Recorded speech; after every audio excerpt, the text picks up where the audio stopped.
So, what if the most honest thing you could say to yourself right now is, I do not love myself yet fully, and maybe that's okay. I know it sounds weird, almost counterintuitive, but could this big focus on self love actually be missing something important? This whole self love narrative and the advice to just love yourself no matter what. If that worked, why are so many of us still so uncomfortable in our own skin? What if that pressure itself is the problem? Because I personally think and feel it's not bringing peace to anyone. I think it's like starting a war with ourselves. Every day we fight against expectations and voices that are not even ours. And then we wonder why we cannot look in the mirror without flinching. The world did not exactly raise us to embrace who we are, and now we are here trying to undo years of conditioning with motivational quotes and self love techniques. What if liking yourself was never the goal in the first place? That the world, the system, maybe even our upbringing was designed to keep us at war with our own reflection, with ourselves. We are constantly told to love ourselves, but what if that's not the answer right now? What if the real deal is not love, it's honesty? And that self love has become another pressure, another performance, another competition. Probably what you need is to finally meet yourself somewhere between all these extremes, love and hate. So, just maybe the real reason why we can't sit alone with ourselves isn't because we lack self love, it's because we have never truly met who we are beneath it all. This constant buzz of self love about self love is everywhere. It has become quite commercialized. It's sold in the form of skincare routine, aesthetics, and quotes. But that's not real love, that's performance. And beneath all the performance, there are parts of us that we avoid, dislike, and maybe even hate, but we just don't want to look at it. Now the question arises, should we let things like hate and guilt dwell? And what if the real healing does not begin with love, but with the courage to admit you don't feel it yet? Well, if we blindly love ourselves under every condition, we might never question the habits, patterns, or beliefs that are harmful for ourselves and others. Discomfort with the self can be the catalyst sometimes. It's not necessarily wrong. Those feelings can be signals and clues pointing to where growth is needed, where being at peace has become necessary at this point. They could be nudges, little alerts that something needs looking at. Hating or not liking or not adoring every part of ourselves is not failure, it's often awareness. That's who we are. Consciousness and awareness, and not some idols to be always looked up to. Not liking some parts of ourselves is just as human as liking some. Why all of it has to be loved? What is this urgency? That's where it starts feeling like a performance, forcing ourselves to adore or forcing affection for ourselves. It's a trap. It will mask the real work, which is not liking ourselves sometimes, but it's understanding and accepting yourself and working on yourself. What we need is honesty, the courage to say, I do not like this part of me, but I'm willing to face it and make changes.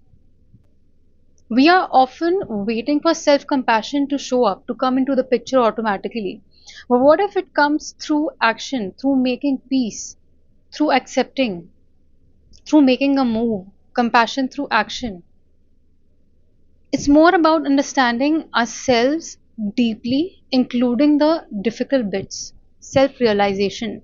Think of it as the courage to be really truthful with ourselves, not beating yourself up, but acknowledging or facing them softly, or taking even the smallest step towards betterment, or just being at peace with it if you have tried everything. But what good can ever happen by forcing yourself to love that part which is not necessarily very lovable at its very core? It's like a rattlesnake. You cannot love a rattlesnake, it is harmful for you. That's toxic positivity. You are allowed to just let it be. Self love on social media is not healing, it's branding. They have turned healing into a trend, and we are calling it growth unknowingly. We are performing wellness instead of practicing it. The new currency is who looks the most healed, not who is actually doing the work, the messy, the silent, unfiltered work. It's looking at your ugliest thoughts without running from them. We are repeating mantras like they are magic spells, but never asking where the real pain is coming from. I love myself does not work if deep down you have never even met yourself beyond the noise. You don't need more self love, you need less self betrayal at this point. The real work is not glamorous. It's not glamorous at all.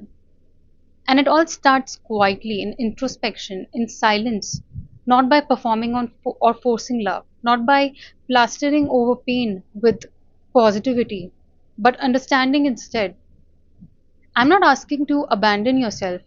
We think if we don't love ourselves through everything, we are abandoning ourselves in a way, according to this new culture. That's actually a conditioning of our minds. But working on and accepting the bitter parts of yourself is not self abandonment. It's still something you're doing for your own growth, for your own betterment in a way. And what matters is what you do after the realization, not what has been done in the past. So, this author named Michael Singer, who wrote The Untethered Soul, said in one of his interviews that many people ask him tell him that I am guilty. I hurt somebody so bad, it was years back, and I know it was wrong. And I just can't get rid of it. I just can't let go of the guilt now. So Michael Singer would ask them, if the same situation happened again, would you do the same? And they would say, no, they would never do that thing to that person again, or to anyone for that matter. So that means you grew, you learned, but first by feeling bad and feeling the guilt. That realization would not have happened if they made it all about self love at that point. And obviously, guilt does not help you long term.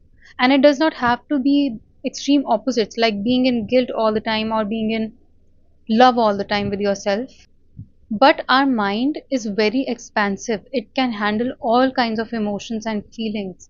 It can handle love, it can handle guilt, sadness, and whatever. So it's unhealthy to focus entirely on just one emotion, and that is self love. So maybe you do not need to love yourself right now. Maybe you just need to stop lying to yourself, to stop pretending you're okay with everything you have been through, or being too bitter because of it all the time, just because someone told you that's what healing looks like.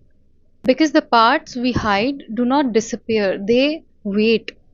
And if left unaddressed, they come back with greater force than we can bear. They need your attention and honesty, not necessarily love yet. Just truth. That's where things really start to shift. So send this to someone who is truly trying so hard to love themselves, to heal, that they forgot to feel all along.